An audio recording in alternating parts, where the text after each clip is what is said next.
Now, during this conference, one of the interesting things that's emerged for me is a number of themes which I think have come up again and again and again in conferences in the last 10 years or so, in different forms, and the language changes, and we talk about different things. But it's interesting how they come up almost with the same sense of urgency and enthusiasm. And so I'm going to try and pick my way through some of these ideas, whilst at the same time trying to upset you just a little bit. In Estonia, is it considered very impolite to drink from the bottle? Or is that culturally acceptable? Okay, thank you. It's always worth asking. So, curriculum change. We've talked a little bit about what will happen to the curriculum. I know there was a comment about the fact that in the United Kingdom we've reduced the curriculum to a limited number of subjects compared to Estonia. It was a throwaway comment, I think, as part of a question. But it's interesting. I think there are changes, and we need to be thinking about why those changes are coming about. They don't happen in isolation. So to be thinking about some of the trends that are taking place at a social level, in very, very broad terms, and then thinking back to our own experience as people that work in education, and try and make a personal connection between those things. So I'm not going to be telling you what the direct connection is. I want you to be thinking from your own personal experience as we discuss some of these broader ideas. I'm here in Estonia. There are Swedes and Finns and other people from the United Kingdom. We had Nancy from the United States, and it was a clear illustration of a kind of cultural multipolarity. The fact that we now see ourselves as being different people in different places. It's how many times do you ask someone where they're from and you get an answer a bit like me, where I say, well, that's quite a hard question to answer. I find people say that now more and more, and it implies that perhaps there's more of a cultural mix, and that perhaps we're more fluid in our conceptions of our cultural origins than perhaps our parents were or our grandparents were. There's also clearly a huge spread of media. One of the beautiful things for me now about traveling, because I'm a bit of a news vulture, is that the first thing you do when you arrive in the hotel is you turn on the TV and you look for CNN or Euronews.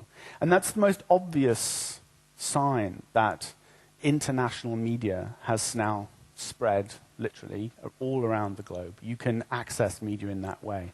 But also, and I won't repeat all the things that have been said in the conference so far, also all of the proliferation of the Twitters and the YouTubes and Wikipedia and all of those things. I mean, the media has just grown and grown and grown and grown and grown. And that's going to have an impact. But I'm thinking of it as a social trend. That might sound like a contradiction, that there's media spread and media convergence, but what I mean by media convergence is the way in which we're bringing together different types of media, so that in the old days we had the radio, and perhaps then in 1990, we had the internet. It didn't take long before we had radio on the internet. Now we can get internet on our television sets. So at that very simple level, there is a technological convergence. And what this is creating, and there's some, if you just stick that into Google as a term, prosumer, I don't know how that would translate in Estonian, I'm not even going to try. But that idea that we've gone from the idea that some people are producers and some people are consumers, that we now have this concept of someone being a prosumer. They do both.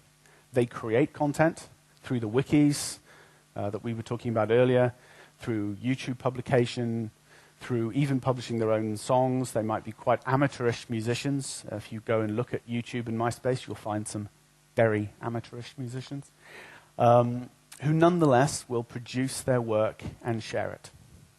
So this idea that people are now prosumers. And these are all very broad social trends. In the context of education, what that appears to be doing, and we're seeing evidence of this certainly in the New Zealand context where the whole primary teacher training curriculum is being rewritten, what we're seeing is a thinning in some ways of that curriculum, less emphasis on the individual subjects in the curriculum because other themes are emerging. I'll come back to that in a second. We're seeing increasingly, I think, an emphasis on the creation of opportunities to learn rather than simply learning taking place.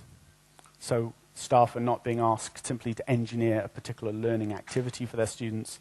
They're being asked to create a wide variety of different opportunities for learning to take place, in some ways less prescriptive. And therefore, and the words come up several times from several presenters so far, this idea that we need more flexibility in that curriculum, maybe more choice. So the whole idea of the core curriculum means that one is assuming that all the students have to learn the same thing at each given stage, which is a very kind of mechanistic worldview.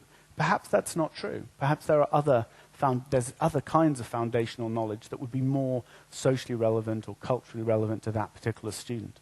So there are questions, I think, about how flexible the curriculum can actually be.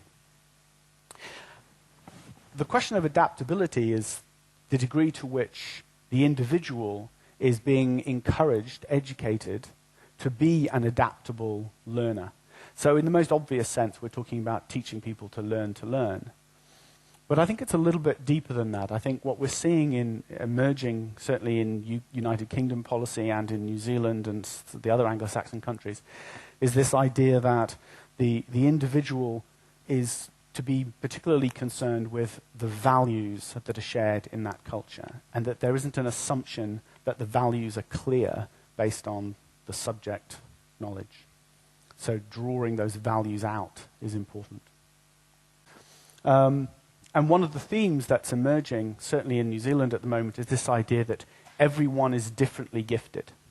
So everyone is uniquely gifted. And this was said, I think Nancy said it, I think you said the same thing. So, that actually everybody has a particular talent. And recognizing that talent and being told that you have that talent and then embodying that talent makes you both an effective learner but also an effective human being.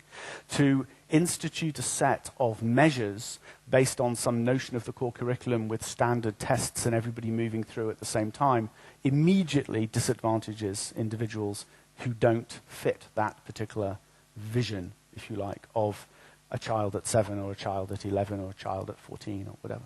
So the idea for them to be able to express and define their own talents and then be measured against those is a trend. Now, some of this is unashamedly philosophical and even slightly political with a little p. I make no excuse for that. But actually the evidence in terms of the changing patterns that we see in national curriculums I think gives some weight to the fact that these social trends are having an impact.